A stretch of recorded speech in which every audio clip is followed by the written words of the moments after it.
लाइथांनाय हरकुतुगो Rajnagar पियारबाड़ी थानानि police आइटमंगो अंखरे खेकजने मानिकक syrup रुतुगि कारिखा police आबनि लगे केफेक मानिबाई करिंजा खरसना रमखा police रमजानायनि मुं रामेश्वर देबनाथ नक उत्तम श्रीरामपुर नुआबाद आमसायो तिनि फासालनि दिबनि दामसाता मजरा रमजानाय रामेश्वर देबनाथ न बिलुनिया दरबार नगर बास्तार जाखा आज पियारबाड़ी थाना उत्तर श्रीरामपुर নোয়াবাদ গ্রামে রামেশ্বর দেবনাথের বাড়িতে আমরা রেড করি। ওনার বাড়ি থেকে 100 বোতল ফ্যান্সি ডিল,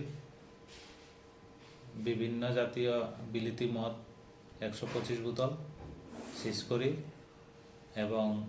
রামেশ্বর দেবনাথকে আমরা অ্যারেস্ট করি। এই বিরুদ্ধে আমরা একটি মামলা নিয়েছি, মামলা তদন্ত করছি এবং ওনার সাথে এই ব্যবসায় আর কে কে জড়িত আছে আমরা এগুলো তদন্তের মাধ্যমে বের করব এবং ওনাদের বিরুদ্ধে আইনগত ব্যবস্থা নেব।